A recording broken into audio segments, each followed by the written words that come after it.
Thank you, everyone, for joining this event in celebration of International Migrants Day. This year, in terms of the thematic focus, IOM Belgium has chosen to highlight the topic of migrant remittances and the vital role that they play in poverty reduction and development in communities of origin. If you could explain why remittances are important and how they are linked to more equitable and sustainable development.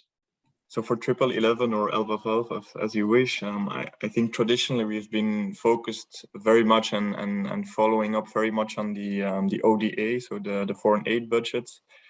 Like the question, is Belgium meeting the targets at the 0.7% target, and what is the quality of aid? And so still today, ODA is a very big focus in our work. We still believe that the ODA has a unique role to play as a very structural and stable financial source, especially directed towards the low-income countries. But it is only a part of the global flows, the global financial flows. And one major financial flow there are of course remittances, and so we all know that the international volumes, they outweigh the ODA budgets by more than 3 times. We see its importance growing year by year, and it was mentioned also in the small video that we feared a big drop in remittances last year due to the COVID crisis, the economic crisis, but we only saw a very, very small decrease in remittances by 1.6%. And this year remittances are again growing by 7%. So these flows are very important, very robust. We see that they are reaching millions of people, hundreds of millions of people, and we also see its effects on poverty reduction. And we see that an increase of 10% in remittances to a country leads to a 3.5% decrease in the numbers of people living on less than $1 a day. And then at the time, I think about 5 years ago, when we really started working on this, what was really lacking in Belgium was a good overview of remittances. So we know that there are significant numbers of migrants in Belgium. This should be a major financial flow going to these countries, but there was really a lack of knowledge on this. Also in terms of policies, the remittances were a major policy gap. And that's why we started in 2017 with research on a better mapping of remittances in Belgium, like what are the major corridors, what are the volumes, what are transfer costs, and to start from there to see what are the big obstacles that are still there, and how can we remove these obstacles and facilitate this. And so that's why we started this work and doing some advocacy as well, and getting this issue also more in the policy agenda and also in the public debate to talk more about this issue. Afford has been, as I mentioned, implementing several projects on remittances, particularly looking at the recipient side, at those receiving the remittances. And for instance, there was a particular project in Sierra Leone. Within your implementation of these projects, what are some of the key challenges on the recipient side that you've seen that can limit the development value of remittances? And what can be done to address these issues? I think your question really relates to some of the remittance products that Afford has been involved in terms of creating, which is the Remit Plus project and the Remit Aid project. So just to take it from some of the work that we've done in Sierra Leone before, which I think you had mentioned, the project which is related to the Remit Plus one, it sought to maximize the impact of remittances by addressing the issue of accurate data regarding the sending of remittances and the use of it. And so it followed the remitter and the recipient and provided financial literacy to both the remitter and the recipient, ensuring that the remitter had a bit more control over the use of the money that was received on the other side. So what are some of the enablers and inhibitors for the adoption and use of digital remittances? And what potential do you see digital remittances having to promote greater financial inclusion more broadly? So we touch on the barriers, and now I guess the question you're asking is, how do we turn the barriers into facilitator, or how we mitigate the barriers? And we've been discussing this, we've been thinking about this, and leaving aside the infrastructure issue for now, because but that will always come into play, right? So we can't just leave the infrastructure issue.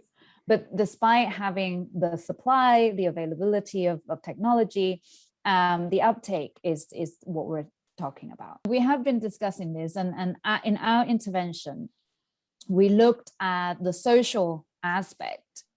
So, we all kind of interact with others, but at the moment we're obviously interacting like this, which is not the usual way of interacting. But usually people talk to their friends and relatives, oh, what do you use to send money home? What do you use to receive money? And those people that we identify with, that we sometimes look up to identify with and trust, have a strong influence on what we do and how we decide to do things. How do we encourage financial inclusion? But I guess with digital remittances, you can introduce, other products, other savings product, for example, and advice, that you can send messages, that you can engage the users more in other products. And I think this is what we're trying to do with, for me, I'm just kind of use my own example. I have online banking, obviously, but I can easily apply for a savings account. I can link it to my mortgage. So once you're kind of on the platform, I think it's very easy to open up the door for other things. What have you found to be some of maybe the inhibitors for people to take on digital services? When the companies were also moving and making these services available online digitally, I didn't really appreciate was the fact that it was so difficult for you to get a transaction completed. I'm sharing really personal experiences, because I think that this is what is really the turn-off for people to engage digitally, because when you go to the office, you engage with somebody at the counter, you have one-time service, and you have your receipt and everything is finished. Digitally, it's quite cumbersome in the sense that you always have to keep an eye on, is it really gone?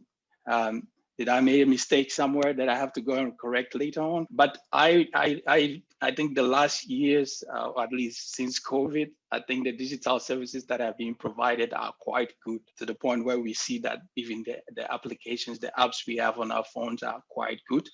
And it's no more going into a website, logging in and filling. And also you have to upload all your documents on the website for them to be able to confirm your identity.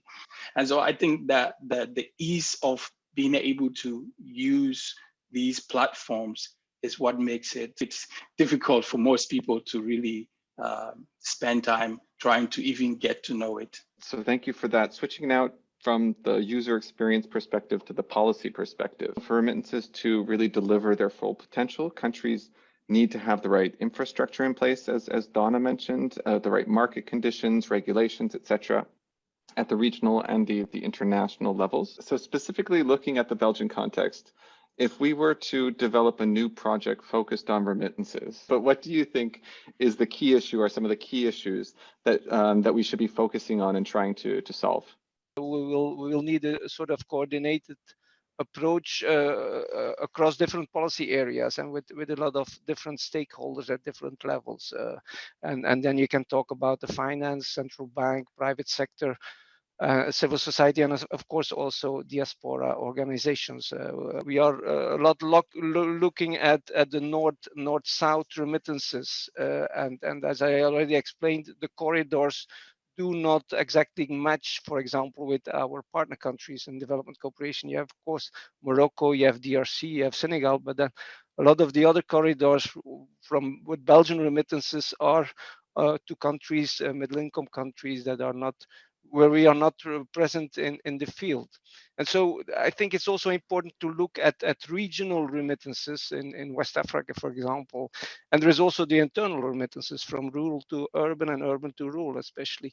And if we focus on poverty reduction, perhaps those remittances are more important than the ones coming from the north. But anyway, so that is perhaps also something to look at. There was one person who was asking whether there are examples of diaspora that are taking credits to better invest their remittances.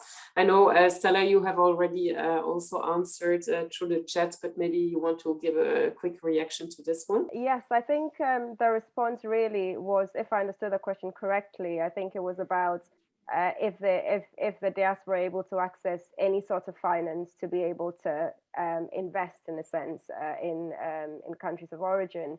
And I'd mentioned that at Afford itself, through our ABC model, we provide grants and loans specifically for the diaspora to grow their businesses on the ground in countries of origin. Maybe another question then to Oscar. Somebody is asking you if the recipients on the other side in Ghana, are they willing to receive remittances to those digital wallets, or do they prefer cash? Most of the people that I deal with are ready to receive digital remittances, yes, back home. I think there is still a cost attached to it. There is also the situation where they have to maybe, travel a little bit further than where they live to go and get the cash. So for them, it's much easier when they have it digitally, and then they can go and collect it whenever they feel like going to collect it. So yes, the willingness is there, definitely. Yeah. I can maybe just conclude on this very rich debate. I think the one conclusion that comes forward from my side is indeed that there's so many different angles about remittances, right? And we've touched upon a lot of these in our discussion today. We've looked into the behavioral element, we've looked at the micro level, we've connected it to the macro level. This nexus between cash and digital we talked about. The remittances and the link to ODA or development. So I would like to thank all panelists for having contributed from their different perspectives and different areas. Thanks as well, Michael, for the very good moderation. And for sure, I think from the Belgian side, we will be following up on this discussion, maybe with some more bilateral exchanges and some more depth, with some of the stakeholders. And you'll be for sure hearing of us in the next few months. So happy International Migrants Day again to everyone.